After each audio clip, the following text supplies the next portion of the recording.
Ambassador Jake Morrison stood in the massive conference hall of Nexus Prime Station and looked around at the alien delegates seated at the circular table. The Galactic Council had built this station in neutral space where different species could meet and talk without fear. Today, Jake wished he was anywhere else in the galaxy. The Zephyrian delegates sat across from him like giant lizards wearing military uniforms.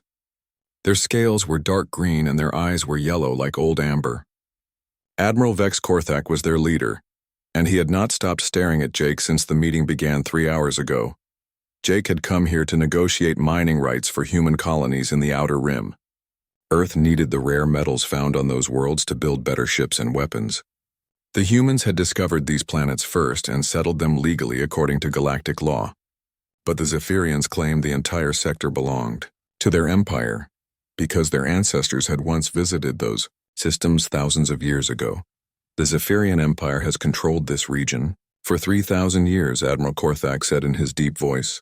Your species arrived in this galaxy only 50 years ago. You have no claim to these worlds. Jake kept his face calm even though anger was building inside him. He had dealt with alien arrogance before, but the Zephyrians were worse than most. They thought humans were primitive because Earth was new to galactic politics. They did not know about humanity's real capabilities, and Jake preferred to keep it that way. With respect, Admiral, galactic law is clear, Jake replied. The species that first establishes permanent settlements on unclaimed worlds has legal right to those systems. Our colonies have been there for 15 years. The other alien delegates watched the exchange with interest. The crystal beings from the Vortan Collective made soft chiming sounds that meant they were nervous. The gas-based lifeforms from the Nebula Federation floated in their environmental suits and said nothing. Admiral Korthak's scales changed color slightly, which Jake knew meant the alien was getting angry. Your primitive colonies are temporary outposts. The Zephyrian Empire will remove them and establish proper settlements as is our ancient right. That would be an act of war against Earth, Jake said quietly. The Admiral laughed and the sound was like rocks grinding together. War? Your tiny fleet against the might of 10,000 Zephyrian warships? That would not be war, Ambassador Morrison. That would be extermination. Jake felt the familiar cold feeling in his stomach that all humans got when aliens threatened their people. It was a genetic memory from humanity's violent past when survival meant being ready to fight at any moment. But Jake was a diplomat, so he pushed the feeling down and tried again. Perhaps we can find a compromise. Earth would be willing to share mining rights with the Zephyrian Empire in exchange for recognition of our territorial claims. There will be no compromise, Korthak said, as he stood up from his chair. The Admiral was almost 8 feet tall and his claws clicked on the metal floor. The Zephyrian Empire does not negotiate with inferior species. You will order your colonists to evacuate those worlds within 30 standard days or we will remove them by force. Jake also stood up. He was only 6 feet tall, but he did not back down from the larger alien. I cannot agree to those terms. The colonies stay and Earth will defend them if necessary. What happened next would be talked about in the galaxy for decades. Admiral Korthak made a gesture with his clawed hand, and suddenly Zephyrian soldiers appeared at all the exits to the conference hall. Their weapons were already drawn and pointed at the human delegation. Then you have chosen poorly, Ambassador, Korthak said. Perhaps sometime in our detention facilities will help you see reason.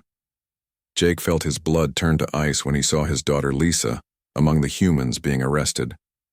She was a xenobiologist who worked on the station studying alien plant life. She had nothing to do with the negotiations, but the Zephyrians did not care. Leave her out of this, Jake said as the soldiers put restraints on Lisa's wrists. She is a civilian scientist. She is human, Korthak replied. That makes her useful leverage. The other alien delegates watched in shock as the Zephyrians dragged away the entire human diplomatic party. Taking hostages during peace negotiations was not just illegal under galactic law. It was something that had not happened in over 30 years. Not since the last time someone had made the mistake of threatening human civilians. Elder Vorth Prime of the Crystal Beings made urgent chiming sounds. Admiral Korthak, this action violates all diplomatic protocols. The Council cannot allow hostage-taking during official negotiations. The Council has no authority over Zephyrian internal security matters, Korthak replied. These humans are now prisoners of the Empire until they agree to our reasonable demands. As the soldiers forced Jake toward the exit, he managed to activate the small device hidden in his sleeve. It looked like a simple medical monitor, but it actually sent a coded signal to every human ship within 50 light years. The message was short, but it would be understood by anyone who received it. Civilians taken. Protocol 7 authorized. Captain Ryan Blake received the signal while his patrol ship was investigating asteroid mining operations near the edge of Zephyrian space. Blake was a veteran who had served in humanity's last major conflict 30 years ago. When he saw the message, his weathered face went completely still. Blake immediately changed course for the nearest communication relay and sent a priority message to Earth Command. The message was encrypted with codes that had not been used in 3 decades. Within hours, it would reach Fleet Admiral Kate Sullivan in her office deep beneath the Pentagon on Earth. But first, Blake sent another message on an old frequency that most species had forgotten existed. The message went to human traders, scientists, diplomats, and tourists scattered across the galaxy. Most of them seemed like ordinary people living ordinary lives. But they were not ordinary at all. They were sleepers, human agents who had been placed throughout alien space years ago and told to wait. They had been waiting for 30 years for a message like this. Now the wait was over. On 17 different worlds, human civilians began packing their belongings and booking passage on the first ships leaving the system. They did not panic and they did not run. They simply left quietly, like people who knew something bad was about to happen. The galaxy's oldest rule was simple, and everyone knew it, even though it was never written down anywhere. The rule had been learned through experience and paid for with blood 30 years ago, when humanity had shown what they were truly capable of when pushed too far. Never take human civilians hostage. The Zephyrians had just broken that rule. Commander Nina Foster watched the Zephyrian forward base through the sensors of her heavy cruiser Iron Will and smiled coldly. The alien installation at Kepler 442 was massive, with defensive shields that could stop any conventional attack. 50,000 Zephyrian soldiers worked inside those shields, and they believed they were completely safe. They were about to learn how wrong they were. Nina had been preparing for this mission for 20 years. Every human ship in the fleet carried technology that officially did not exist. The weapons and defensive systems came from studying Forerunner artifacts that the rest of the galaxy had dismissed as ancient junk, while other species ignored the dead worlds humans had been learning from them. "All teams report ready," announced Sergeant Danny Murphy over the communication system. His Marines were equipped with armor and weapons that made them nearly invisible to Zephyrian sensors. They had been training in captured Zephyrian facilities for years and knew every weakness in alien security systems. "Begin insertion," Nina ordered. The Iron Will moved to attack position, but instead of firing weapons, it released dozens of small pods that looked like space debris. The Zephyrian sensors detected the objects but dismissed them as harmless metal fragments. By the time the aliens realized their mistake, it was too late. Each pod contained a team of human Marines who used personal stealth fields to approach the base undetected. They attached quantum disruptors to the shield generators and waited for Nina's signal. When the order came, the shields collapsed instantly and the base was defenseless. But Nina did not destroy the installation. Instead, her Marines poured through the facility, stunning every Zephyrian they encountered. Within 2 hours, 50,000 alien soldiers were unconscious prisoners, and the base belonged to humanity. The Zephyrians who woke up later found themselves facing human interrogators who spoke perfect Zephyrian and knew details about their families and personal histories. The prisoners quickly realized that humans had been studying them for decades. Every aspect of Zephyrian society had been mapped and analyzed. "Why are you doing this?" demanded the base commander when he was brought before Nina. "We are not at war." "You took human civilians hostage during peace negotiations," Nina replied in flawless Zephyrian. "That was a declaration of war, whether you understand it or not." The commander's scales changed color with confusion. "But you could have destroyed us easily. Why take prisoners?" Nina smiled, and the expression made the alien step backward. "Because we want to study you. We want to understand how your minds work so we can predict what you will do next. Knowledge is the most powerful weapon in the galaxy." Captain Maria Santos led the assault on Vega Station with different tactics, but the same result. Her target was a major communication hub that coordinated Zephyrian fleet movements across 3 sectors. The station's defenses included automated weapon systems and a garrison of elite troops.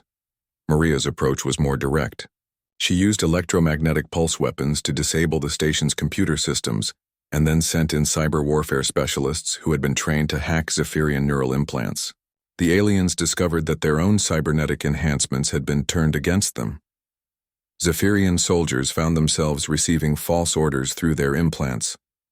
Some were told to surrender immediately, while others received commands to turn their weapons on their fellow troops. The confusion allowed Maria's Marines to take control of the station without firing a shot. "This is impossible," gasped the station commander, as human technicians took over his control systems. "Our neural networks are protected by quantum encryption." "We have been studying your technology for 30 years, Maria explained. "Your encryption is based on mathematical principles we helped you develop. We built backdoors into your systems before you even knew we existed." The psychological impact of these victories spread through the Zephyrian military faster than official reports. Soldiers who had believed themselves invincible discovered that humans could appear anywhere and strike without warning. Worse yet, the humans seemed to know everything about Zephyrian tactics and technology. Admiral Vex Korthak received reports of the attacks while commanding his flagship in the Arcturus system. Each report was worse than the last. His forward bases were falling not to superior firepower, but to superior intelligence and tactics. The humans were fighting like no species he had ever encountered. "How many ships did they use to take Kepler base?" Korthak demanded. "Only one, sir," replied his aide. "A single heavy cruiser and perhaps 200 Marines." Korthak's claws scraped against the metal armrest of his command chair. One ship had taken a base that should have required an entire fleet to assault. His military advisors had no explanation for how such a thing was possible. "What about Vega Station?" "Also one ship, sir. The humans are not fighting like any known species. They use small forces and precise strikes rather than massive fleet battles." Korthak had studied every major war in galactic history, and none of them resembled what the humans were doing. Most species gathered their fleets and fought great battles for control of strategic systems. The humans seemed to be everywhere at once, striking targets that should have been impossible to reach. His communication officer looked up from her station with fear in her yellow eyes. "Admiral, we are receiving a priority transmission from Earth Command. Admiral Sullivan is requesting to speak with you directly." The main screen flickered and showed the face of a human woman with gray hair and cold blue eyes. Fleet Admiral Kate Sullivan looked like a grandmother, but something in her expression made Korthak's scales prickle with instinctive fear.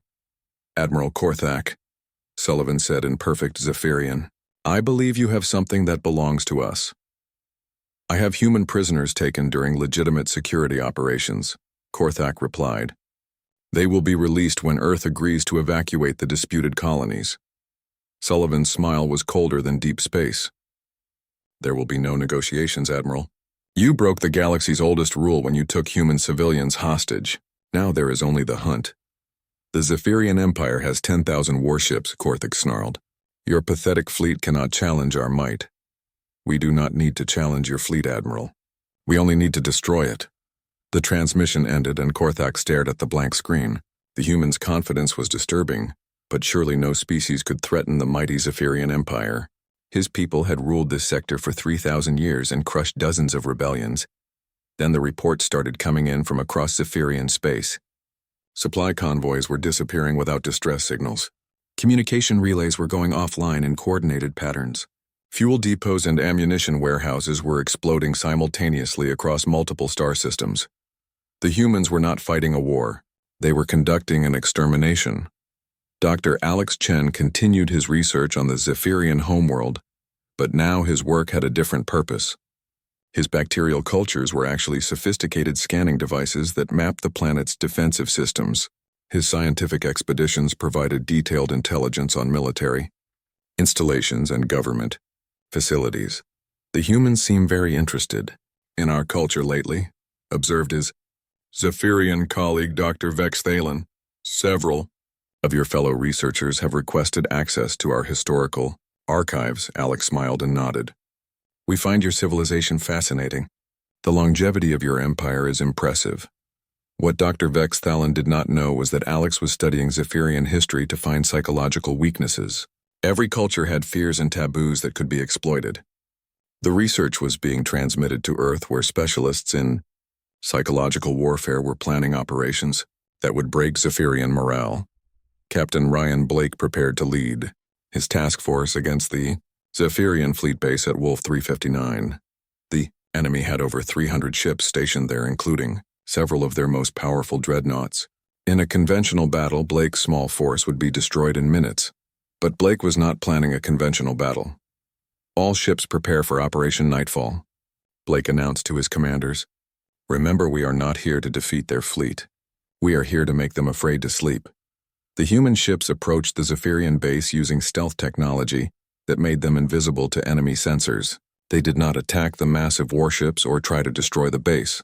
Instead, they launched thousands of small drones that attached themselves to Zephyrian vessels like parasites.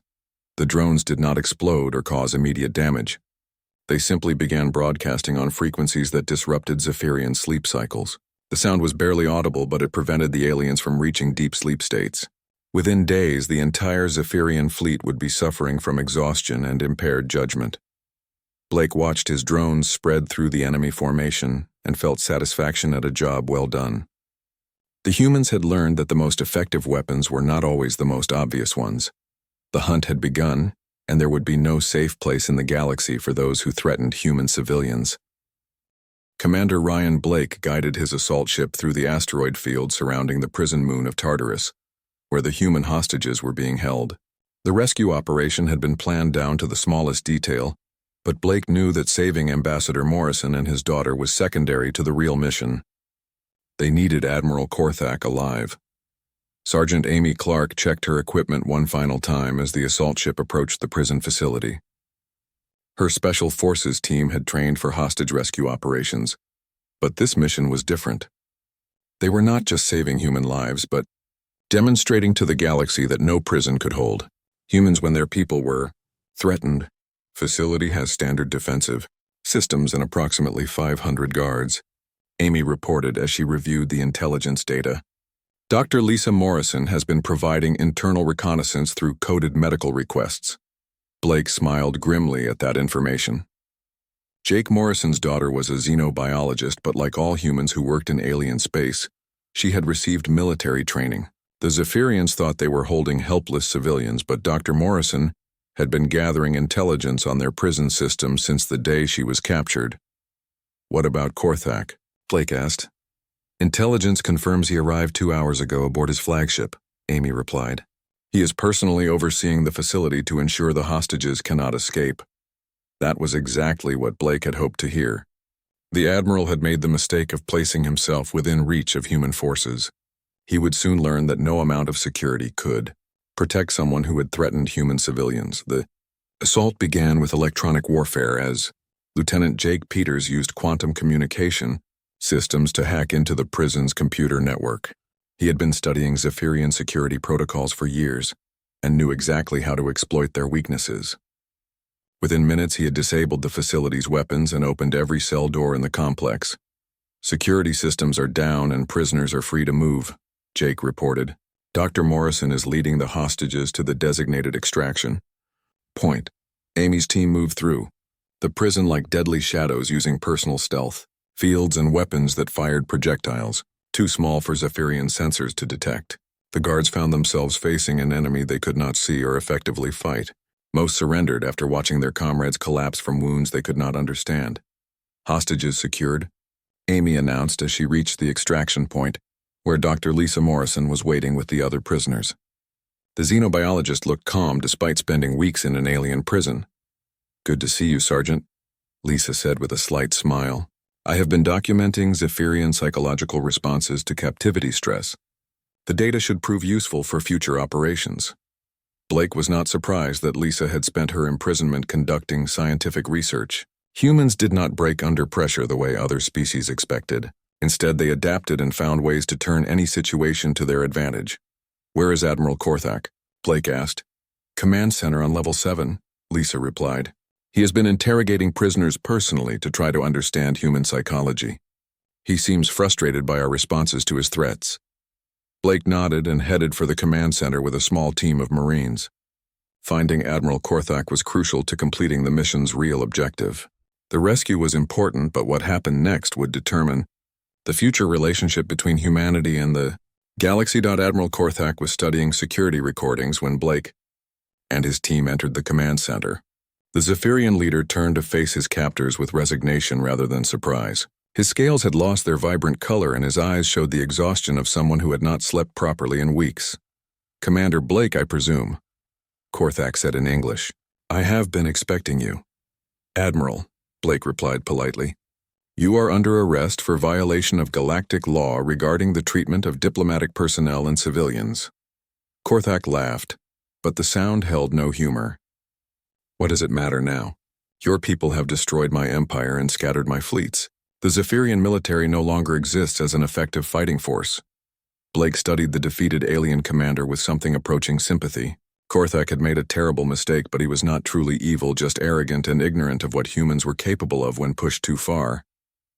"The empire can be rebuilt, Admiral," Blake said quietly.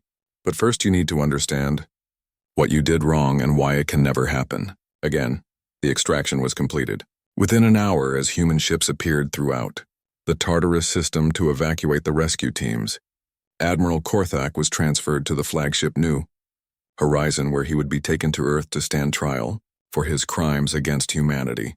Captain Tony Mitchell commanded the New Horizon and had been waiting for this moment since the crisis began. His ship was equipped with the most advanced technology humanity possessed, including weapon systems that could destroy entire fleets. But Mitchell's orders were not to destroy the remaining Zephyrian forces, but to demonstrate human superiority through intelligence rather than firepower. "Admiral Korthak, welcome aboard," Mitchell said as guards escorted the prisoner to his quarters. "I thought you might like to know that your remaining fleet commanders have agreed to a general surrender." Korthak's shoulders sagged at this news. "How many of my people died in this war?" "Fewer than 100, Mitchell replied. "We made every effort to minimize casualties among your forces. This was never about killing Zephyrians, Admiral. It was about teaching a lesson." The Zephyrian leader looked confused by this information. He had expected a war of extermination, but instead found that humans had gone to extraordinary lengths to avoid unnecessary deaths. This restraint was somehow more frightening than wholesale slaughter would have been. "I do not understand," Korthak admitted. "Your people could have destroyed us completely. Why show mercy to an enemy?" Mitchell smiled, and the expression reminded Korthak of everything he had learned to fear about human psychology. "Because dead enemies cannot spread warnings, Admiral. We need you alive to tell the galaxy what happens when someone threatens human civilians." Ambassador Jake Morrison returned to Nexus Prime, stationed 3 months after his capture, to address an emergency session of the Galactic Council. The various alien delegates watched nervously as the human diplomat took his place at the speaking podium. They had all received detailed reports about the systematic destruction of Zephyrian military power. "Honored delegates," Jake began in a calm voice that carried clearly through the vast chamber, "recent events have reminded us all why certain rules exist in galactic civilization. The prohibition against taking civilians hostage during diplomatic negotiations was not created arbitrarily." Elder Vorth Prime of the Crystal Beings chimed softly in agreement. He had spent weeks studying human military doctrine and was still struggling to understand how such a small species could project such devastating power across the galaxy. "The human response seems disproportionate to the original offense," commented the representative from the Nebula Federation. "Was it necessary to dismantle an entire empire?" Jake turned to look directly at the gaseous alien. "Ambassador, how many human civilians died during our conflict with the Zephyrians?" "Intelligence reports indicate 0 human civilian casualties," the alien replied. "And how many Zephyrian civilians died?" Jake continued. "Also 0 according to our information." Jake nodded slowly. "The Zephyrian Empire still exists, Ambassador. Their worlds are intact, their population is healthy, and their government continues to function. What no longer exists is their ability to threaten other species through military force."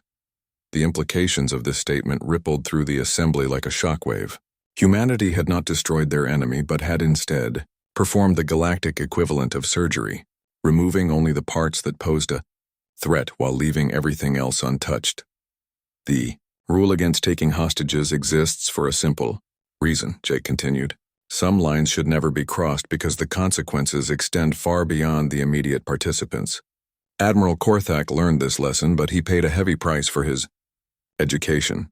Admiral Sullivan stood before the representatives of every major power in the galaxy in a secure meeting. room deep beneath the Earth's surface. The alien delegates had requested this gathering to discuss humanity's role in galactic affairs after the demonstration of their capabilities. Admiral Sullivan, began Elder Vorth Prime, the Galactic Council wishes to offer humanity a permanent seat on the Security Committee and expanded trade agreements in recognition of your military capabilities. Sullivan studied the assembled aliens with the same expression she had worn when ordering the destruction of Zephyrian military power. These creatures feared humanity now and were trying to buy peace with political positions and economic incentives. The offer is appreciated but unnecessary, Sullivan replied. Humanity has no desire to rule other species or expand our territory through conquest.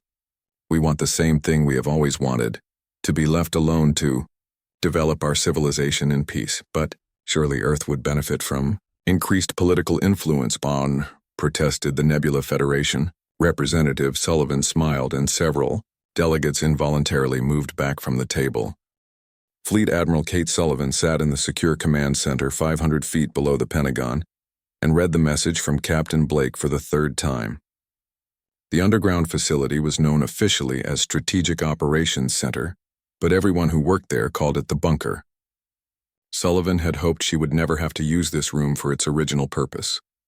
The message was short, but Sullivan understood exactly what it meant. After 30 years of careful peace, the galaxy was about to remember why humans were feared. She touched her security badge to the red panel on her desk and spoke clearly into the microphone. This is Sullivan. Authorization code Omega 77 Alpha. Initiate Protocol 7. Deep in the facility's computer core, ancient programs came to life. Signals went out to every human military base in the galaxy. Ships that had been on routine patrol suddenly changed course and began moving toward predetermined rally points. Weapons that had been in storage for decades were loaded onto transports. Most importantly, messages went out to people who had been living normal lives and waiting for this day. Dr. Alex Chen was working in his laboratory on the Zephyrian homeworld when his communicator beeped with an incoming message. To anyone watching, he looked like a mild scientist studying alien bacteria. His research had earned him respect from the Zephyrian scientific community, and they treated him as a valued colleague. What they did not know was that Alex had been mapping their military installations for 15 years. His innocent research trips had taken him to every major Zephyrian base and shipyard. He had memorized guard rotations, weapon placements, and security codes. All of this information was stored in his apparently harmless scientific equipment. Alex read the coded message and felt his pulse quicken. He had trained for this moment but had never expected it to actually happen. He sent a reply confirming receipt and then began his real work. Within an hour, detailed intelligence reports were flowing from his laboratory to Earth Command through quantum communication links the Zephyrians could not detect. On Vorthan Prime, Elder Vorth Prime was meeting with his advisory council when his human liaison requested an emergency session. The crystalline being had worked with humans for 20 years and considered them friends. But when he saw the expression on the human diplomat's face, he felt his crystal structure vibrate with concern. Elder, I must inform you that the situation with the Zephyrians has escalated beyond diplomatic solutions, the human said. We strongly recommend that all Vorthan vessels avoid Zephyrian space for the next 60 days. How many ships are you sending? Vorth Prime asked. He had access to intelligence reports and knew the Zephyrians had over 10,000 warships. We have sufficient forces to handle the situation. The crystal being's structure flickered with distress. The Zephyrians control 17 star systems and have been preparing for war for centuries. Surely Earth will need assistance from the Alliance. The human's smile was cold and reminded Vorth Prime of stories his people told about predators from dead worlds. Thank you for the offer, Elder, but this is a human matter now. We will handle it ourselves. After the human left, Vorth Prime immediately contacted the Nebula Federation and the other major powers. What the humans had said was impossible. No single species could challenge the Zephyrian Empire alone. But something in the human's voice made Vorth Prime order all Vorthon ships to retreat to safe distance from the conflict zone. Lieutenant Commander, Sam Rodriguez guided his stealth frigate through the outer edge of the Kepler system, where a major Zephyrian fleet base operated. The Ghostwalker was invisible to every known form of detection and had been observing enemy movements for 3 days. Sam's mission was to place quantum beacons on key targets for the assault teams that would follow. The technology came from ruins found in the dead Forerunner systems. Humanity had been quietly studying those ancient artifacts for 30 years. While the rest of the galaxy ignored the lifeless worlds, the Forerunners had been extinct for millions of years, but their science was far beyond anything the current galactic civilization possessed. Sam watched through his sensors as massive Zephyrian dreadnoughts moved in formation around their base. Each ship was over 2 miles long and carried enough firepower to destroy a moon. The aliens had built their empire on the strength of these vessels, and they had never faced an enemy that could match them in open battle. That was why humans would not fight them in open battle. Sam finished placing the last beacon and began transmitting, targeting data to the task force assembling in the next system. The information included detailed scans of ship positions, weapon configurations, and defensive systems. By the time the Zephyrians detected the beacons, it would be too late. Admiral Sullivan studied the reports flowing in from agents across Zephyrian space. The intelligence network that humanity had built over 3 decades was finally being activated. Every human trader, scientist, diplomat, and tourist in alien territory was actually a trained operative with access to military-grade equipment and communication systems. The Zephyrians had no idea how thoroughly they had been infiltrated. They saw humans as primitive newcomers who posed no serious threat. This blindness would be their downfall. "Admiral, we have confirmation that all civilian extraction protocols are complete," reported Colonel Beth Turner, Sullivan's chief of staff. "All non-essential personnel have been evacuated from potential combat zones." Sullivan nodded. Unlike other species, humans did not leave their people behind enemy lines during wartime. Every human civilian in Zephyrian space was either an agent who chose to stay or someone being evacuated to safety. The galaxy had learned to watch for human civilian evacuation as a warning sign of coming conflict. "What about the hostages?" Sullivan asked. "Ambassador Morrison and his delegation are being held on a prison moon in the Arcturus system. Dr. Lisa Morrison is with them. Intelligence suggests they are being used as leverage to force our compliance with Zephyrian demands." Sullivan's expression did not change, but Turner had worked with her for 20 years and could see the cold fury building behind her calm exterior. The Admiral had lost her own son in a pirate attack 15 years ago, and she took threats against human families personally. "Prep a rescue mission, but do not execute until Phase 2 is complete," Sullivan ordered. "I want Admiral Korthak to understand what he has done before we take our people back." "Yes, Admiral." "The task force commanders are requesting permission to begin preliminary operations." Sullivan looked at the galaxy map displayed on the main screen. Red dots marked Zephyrian fleet positions while blue dots showed human forces moving into position. To any observer, the blue dots were vastly outnumbered, but Sullivan knew that numbers would not matter in this conflict. "Signal all commanders. Operation Payback is authorized. Rules of engagement are simple. Any Zephyrian military vessel or installation is a valid target. Civilian populations and non-combatants are to be protected according to the Geneva Protocols." The orders went out through quantum communication networks to human forces scattered across dozens of star systems. Ships that had been hiding in asteroid fields and gas giant atmospheres suddenly came alive with activity. Marines checked their equipment and pilots prepared for missions they had rehearsed countless times but never performed. "Captain," Ryan Blake received his orders while approaching the Zephyrian forward base at Wolf 359. His small patrol ship was joined by 2 destroyers and a heavy cruiser that had appeared seemingly from nowhere. The reinforcements had been hiding in the system's outer asteroid belt for 6 months waiting for activation. "All ships, this is Blake. We go in fast and hit hard. Remember, these are the people who took Ambassador Morrison and his daughter. No mercy for military targets, but watch for civilians." Blake had been waiting 30 years for a chance to show the galaxy what humans could do when they stopped being diplomatic. The Zephyrians were about to learn why the oldest rule in the galaxy existed. They were about to learn why taking human civilians was the one thing that no species should ever do. The hunt was about to begin. Colonel Beth Turner stood in the command center of the stealth ship Shadow Dancer and watched as 47 red dots appeared on the tactical display. Each dot represented a Zephyrian military installation that would be attacked simultaneously in exactly 12 minutes. Operation Silent.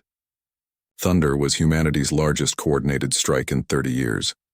Beth had spent months planning this operation with teams of analysts who had studied every aspect of Zephyrian military doctrine.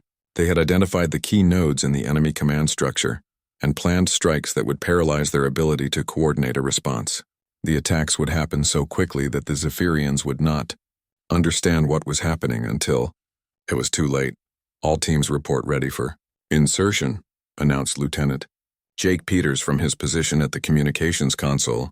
Jake was a specialist in electronic warfare who had been working to map Zephyrian communication networks. His job was to ensure that no warnings reached enemy forces before the attacks began. Execute Silent Thunder, Beth ordered. Across 17 star systems, human strike teams moved against their targets with precision that would have impressed a clockmaker.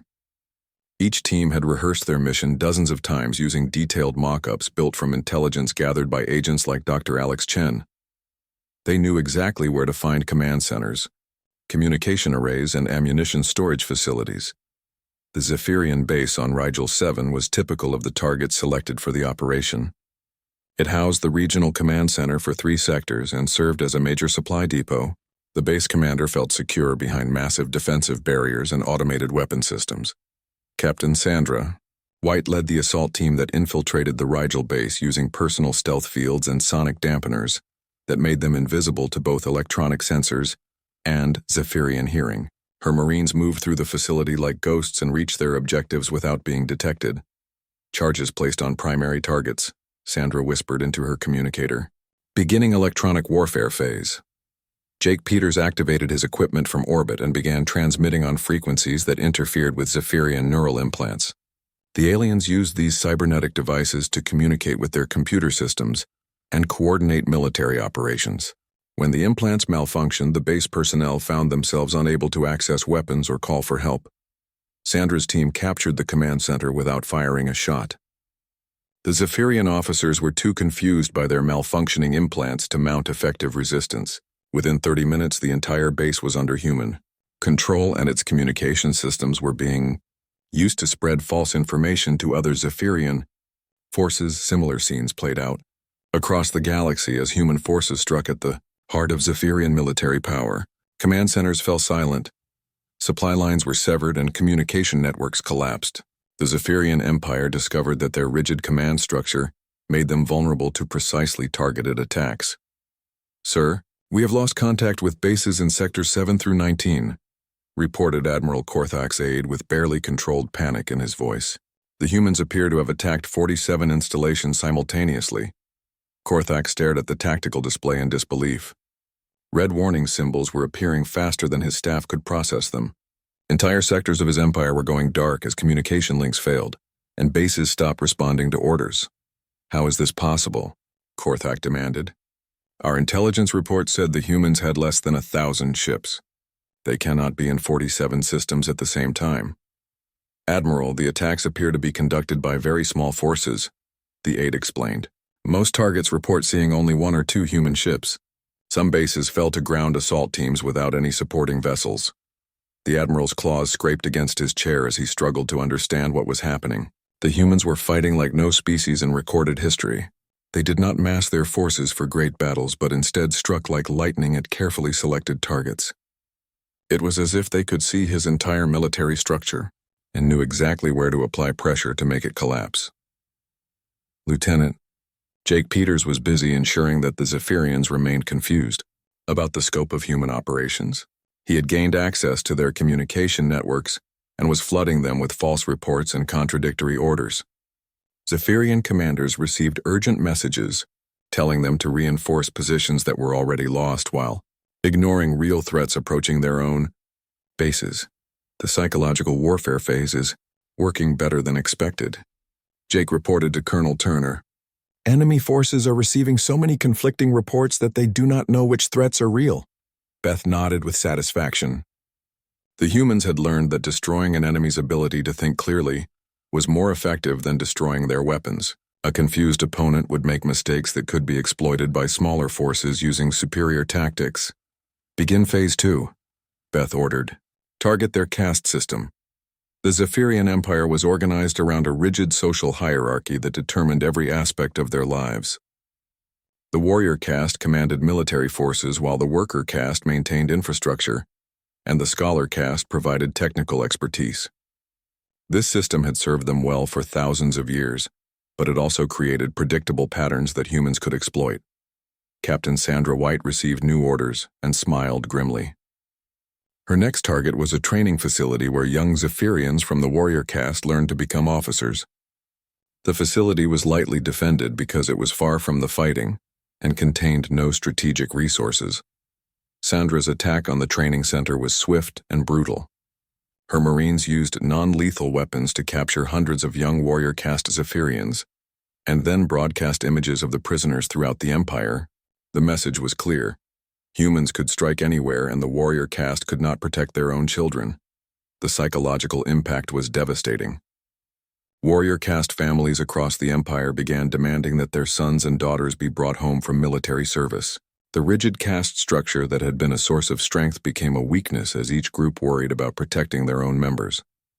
Dr. Alex Chen continued his research on the Zephyrian homeworld, but now his work focused on biological warfare, not the kind that killed, but the kind that weakened. His bacterial cultures had been modified to produce compounds that interfered with Zephyrian sleep patterns and cognitive function. Your latest bacterial samples show unusual properties, observed Dr. Vex Thalan during one of their regular meetings. The protein structures seem designed to interact with our neural chemistry. Alex nodded thoughtfully. We are studying the relationship between bacterial toxins and consciousness. It is fascinating how certain compounds can affect different species in unique ways. What his Zephyrian colleague did not know was that Alex had been releasing modified bacteria into the planet's water supply for weeks. The organisms were harmless, but they produced chemicals that made Zephyrians more susceptible to fear and anxiety. Combined with the constant reports of military defeats, the biological agents were creating panic throughout the population. Admiral Sullivan received hourly updates on Operation Silent Thunder from her command center beneath the Pentagon. The reports showed that human forces had achieved all primary objectives ahead of schedule and with minimal casualties. The Zephyrian military command structure was collapsing faster than her most optimistic projections had predicted. Admiral, we are receiving another transmission from Admiral Korthak, reported her communications officer. He is requesting immediate negotiations to end hostilities. Sullivan looked at the tactical display showing the location of Zephyrian forces across the galaxy. Red symbols marked enemy units that were no longer responding to commands, while blue symbols showed human forces moving to exploit the confusion. The hunt was proceeding exactly as planned. Put him through, Sullivan ordered. Admiral Korthak appeared on the main screen looking haggard and desperate.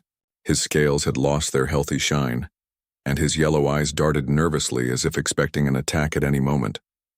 Admiral Sullivan, I request immediate ceasefire negotiations, Korthak said in a voice that shook with barely controlled fear. The Zephyrian Empire is prepared to discuss terms for ending this conflict. Sullivan studied the alien commander with cold satisfaction. 3 weeks ago, this creature had believed himself invincible and had threatened to exterminate humanity. Now he was begging for mercy. There will be no ceasefire, Admiral, Sullivan replied calmly. You took human civilians hostage in violation of galactic law and diplomatic protocol. The consequences for that action will be completed according to our schedule, not yours.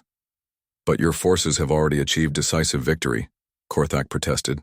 Our command structure is in ruins and our fleets are scattered. What more do you want? Sullivan leaned forward and her expression became even colder. We want every member of your species to understand that threatening human civilians is the last mistake they will ever make. When we are finished with your empire, the galaxy will remember this lesson for 1,000 years.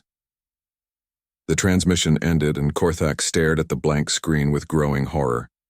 The humans were not fighting for territory or resources.